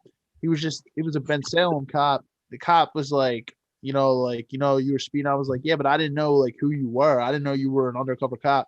And he's just like, oh, like don't talk bad to me and all this stuff. And he's just like, he asked me for the paperwork for the car. So I'm like, all right, I'll get it right now. And like 3 seconds go by. He's like, yo, you're taking long and stuff. Like he was just trying to give me like attitude for no reason. But I was like, I can just attest. This was in like 2014, just from having a red car for like a week. And I probably, because I have Florida plates on it, cop was trying to mess with me like it's an undercover no more. And I was like, man, like it is true what they say. Like just from being in that position, I'm like just having a red car, like red colored car. That's why I would never buy a red car. Yeah, it's just like I had my phone with the bright colors, and then now since I got this key and now I got the gray one, I feel like I blend in more. I don't have to worry about like, oh well, he just did something stupid. There's that car right there. Like that was, and then like with my first Kia, I had Kia Soul across the front windshield as like a sticker banner thing. So Yeah, I remember. that was another thing too. It was an eyesore. Everywhere I went, everybody knew it was me. Everybody knew, oh yeah, that's Mike's car. Like even when my grandfather would drive it, he'd be like, yo, I got all these people coming to like, oh, I thought that was Mike and this, that. No, it's not Mike, it's his grandfather. Oh, okay, I know this is his car. So like, it was just not even for within the first year I had the car, it was just too much of an eyesore. It's like too much attention being attracted. Yeah, way too much attention, bro. Because I'm telling you, cops, they when you see that car, they tint the windows, they go after you. You can attract good attention, but that's the thing that comes with attention. You also attract bad attention as well, and that's when it becomes an issue. When your car stands out to the point where, like, it's like you said, they can catch you can get caught for anything, like real easy. Real example, you see somebody like, for example, Mike right now, or even you right now, if you would have had on chilling, younger guy, you have a really nice, cool car, it's like worth a lot of money, and they stop you somewhere, and say you come from downtown, you're like driving about Kensington, but you're on a highway though, and you just get off to the wild real quick. They pull you over and look at you. Oh yeah, he might be like a some kind of thug, drug dealer, gangster guy, gets a lot of money, does something legal. How'd you get this car? Yeah, but my uncle bought it from me. He's a millionaire. Oh, okay. Well, and they check you up. Oh, you clean. But they might just stereotype. Cops will do that. If a guy looks young and looks certain way, or he's got a little beard, or you're a Philly dude and you have a hat on too, or even a hat backwards, and a very kick-ass car, dude, a nice-ass car, they could definitely like assume or try to fuck with you to get you to, like act like you confess. Oh, yeah, he did something. No, I didn't, dude. And then if you have a little weird, play that bullshit card to fuck with you, or sometimes they'll let you go and be like, all right, you good, Yeah, if someone has a problem with you too, it's the same thing. It's like I used to get stereotyped with my car, especially for the tinted windows, and that's one thing that used to piss me off. Why are you stereotyping me because I'm a young kid in a nice car? Like I remember the one time the windows. That's why the tinted windows. And literally, this is when I painted my car black. And literally, these cops ripped my car apart. I know what they were searching for. They were searching for drugs. They wasn't going to find no drugs in the car. I'm not that stupid. So they literally ripped my whole engine apart, took my gas cap out, my air filters, all that, everything, looking for drugs and figuring, a young kid, nice dark tinted car, whatever, this, that, and the third. So it do come a lot with the stereotype stuff. I can't say that for sure. So definitely does. Yeah, definitely. And it's like if you're also attracting bad attention, it's like you said, if somebody has a problem with you, they know what your car looks like because it stands out. So somebody can do anything with your car. Like I say, once we get off of here, I'll send both of y'all some videos. I got videos of the one dude keying my car and stuff like that and everything. It's just like stupidity. Like, why would you do something like that? And then when I end up coming to catch you, you're gonna keep running from me every time. Because you know what you did wrong, like exactly. That's the thing. It's crazy, man. It's the thing that comes with the territory, I guess, of attracting the attention. But I mean, at the same time, it's like, yeah, if you're smart, you got cameras like waiting. So it's like, if anybody does anything to your car, like there's, especially like if you got tinted windows and stuff, like you could have a dash cam just sitting right there and nobody can even see it. I was like in front of my other house, down my other house. I got 10 cameras in front of my house. Like, exactly. You have to too. If you especially if your car is unique, it stands out. Like, or just if you have something nice, it's yours. You should have one in there. And dash cams don't even really cost that much money either. There was times where I sat in my car with the tinted windows, and I caught people doing stuff to my car while I was sitting in the car. They wasn't expecting that. Like, exactly. That's funny, man. Yeah, your windows are dark; they can't see nothing in there. So. There's plenty of times where I slept in my car and it didn't bother me at all. That's smart. Nah, man, definitely. Right. Yeah, man. I think in like the next few minutes or so, we could probably wrap. We've actually almost been on. It's crazy, man. Almost 2 hours. Crazy, dude. We have been. We got into a lot of stuff, man. A lot of old memories, a lot of old experiences. Stories, insights, some models, some talk about the future. Well, it's safe to say that 2021 will be a good year for all three of us in terms of cars, and hopefully we get some work done. And now that Mike even said he does some detailing, probably talk to him about some stuff, and there's no reason why we can't help each other a little for this year to have a successful year with cars, because we're definitely all three of us like cars. I mean, guys like cars, and it's just one of the things, some are more into cars than others, but I mean, we definitely know a lot about cars. Each of us had more than one car in our life, and we've been around. Yeah, man. Yeah, I think we went through a lot of stuff tonight, to be honest, man. And like and like even before, like even after we do go off, man, Mike, I do want to thank you. Just thank you for coming on tonight, man. I appreciate it. Thanks, Appreciate Mike. you. I appreciate y'all for letting me come on and actually being there with y'all and stuff. Yeah, man, dude, it was fun, man. I would definitely, yeah, man, we definitely like to have you on like a future episode, man. Like I said, like maybe we'll do one like a sports one, man, where we could get you and Andrew in, like we can get like a nice little big group, man. We could talk about some hockey, talk about some basketball. We get into sports episodes here every once in a while, like just like that's kind of like a motto, like the podcast. We do like personal development, like sports, music, like all different types of stuff. Like real life issues, little dating. Yeah, man. So next time, like we'll make sure more guests are in. Like I said, like somebody canceled at the last minute. It's not his fault. Emergencies happen. So we would have had 2 in tonight, but I think it was good because honestly, man, you were able to talk more, Mike, about your kind of side, man. So and you're a new guest, so we were able to learn a little bit about you, man, and just like history with cars, man. I think it was great.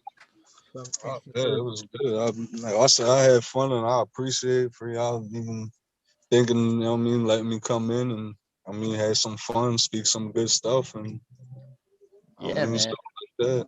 Yeah, to anybody out there, me and Mike have known each other for a little bit. We what was it been like? It's been like 15 years, man, something like that. Like we met down in Green Holly Campground down in Cape May Courthouse, New Jersey. It was going back a long time, but this was like our kind of like reuniting, man. Like it's been a little bit, but we've known each other for a long time, man. Pretty long. That's when we was real young. That's when we didn't have no worries in the world. We worried about right. Not at all, man. Like we were in like middle school, man. Like crazy, man. I think my parents got a place down there when I was like 11 years old. Dylan was like 9. Like it's crazy. Like are you and Mike the same age, Steve? Mike, you're the same age as Steve, or you're a little older? I think Mike, you're Dylan's. Are you more like Dylan's age? Or you? I'm 28, so I'm 26. So So that's Dylan's age too. Dylan's 26. Yeah. So damn, man. When I bought that place, Mike and Dylan were like 9. I was 11. Like damn, we're going way back, man. Time goes back quickly. A long time. 15 years. Yeah, like more than 15 years actually. Shoo. Crazy, man. 17 years.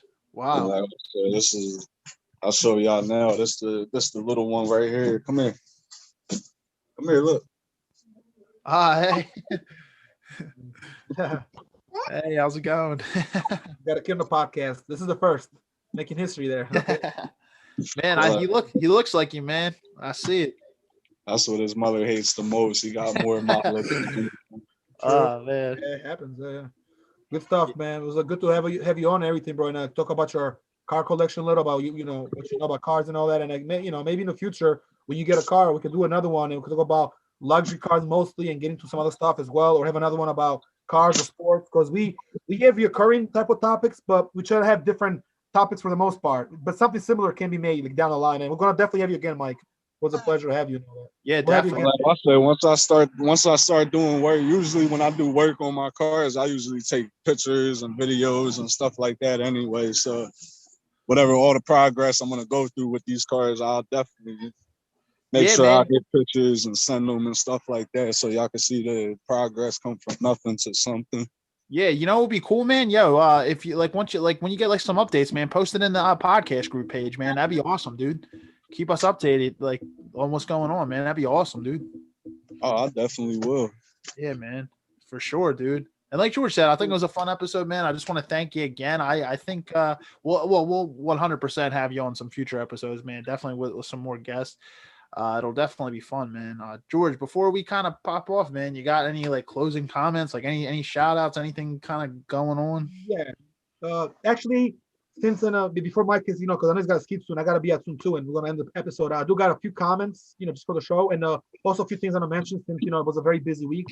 So number one, just real quick recap a little. The Super Bowl I thought was pretty cool, bro. But I guess the team that we thought was gonna win didn't win. Because I thought me and you both agreed that the Chiefs were gonna win. It went out of the way, but nevertheless, all three of us, I'm pretty sure, I've seen it, you've seen it, you saw it, Mike. So it was a decent game. Brady's proved why he's one of the best still, and that's that. Basically, all to next season. So now we got to focus on the Flyers a little and the NBA, and of course, the Sixers and the playoffs and everything else that follows. We'll have episodes where we'll mention them. Maybe not talk about it the whole episode, but talk about some of Philly sports, and we'll have a whole sports episode at some point. One of course on bettering yourself and all that good stuff, and on cars as well. So like I said, we have Mike mentioned down there. Today's episode was cool because I learned a few things as well. So I know that like Mike probably learned a few things about us, and you, Steve, definitely set up some things are cool to like kind of get to know and know about and learn. So every day you learn something new. So again, Mike, definitely your insights and your knowledge is appreciated as a dude that knows about cars and all that. Also, I would do want to take the time to mention just two things real quick, and I won't give a shout out. Number one, just the two great celebrities that we lost this year were Cicely Tyson, who passed away, and Larry King, who was when it comes to like radio and podcasting, television, he was an absolute legend. So I just want to take like a couple seconds, just have like just a few seconds, just a thought for them, and prayers to their families, to their loved ones and their fans, including people like us. I'm sure all three of us can hear about Larry King and somebody like Cicely Tyson, who was a huge actress from back in the day up to now. So rest in peace, sort of like a mention there. Cool, man. Yep. And other than that, also, like I said, not so much on the entertainment side, but it was a fun episode. And we could also do one maybe about for guys that like bikes and different kind of vehicles and all that. Talk about everything from cars to bikes, to nice rides, even yachts and all that. All three of us like that kind of stuff anyway. Yeah, definitely, man. And I don't really have any shout outs this week or anything like that. But guys, to anybody out there, comment down below, even if you're watching this later, like your thoughts, like maybe you guys have had some experiences with cars. Comment down below. We love to hear your feedback, guys. I always say that. Check out our Instagram. We got stuff coming every single week on there. We have our website up and running too. There's all cool stuff on there. And we're finally on Spotify actually as well. I haven't really, been on like a podcast to announce that, but we got that running up last weekend. So we're now on Spotify. If you don't just want to watch us, you want to listen to us, check us out. Some great stuff. And I think George's thing popped off. That's all good. We're about to wrap up anyway, man. Before we pop off, man, just one last thanks, Mike, for coming on, man. And I'll have you on some future episodes, man. You have anything else, man, or? That's about it. All I'm pretty much I gotta say is I appreciate for y'all letting me come on and speak some stuff and have a good time and stuff like that. Yeah, no problem, man. And if you could update us, like if you're making some changes to car, man. Yeah, man, post that content in the group, man. So thanks for coming on, man, and we'll be in contact, man. You have a great night, all right, and have a great weekend. All right, thank you. You too. Yeah.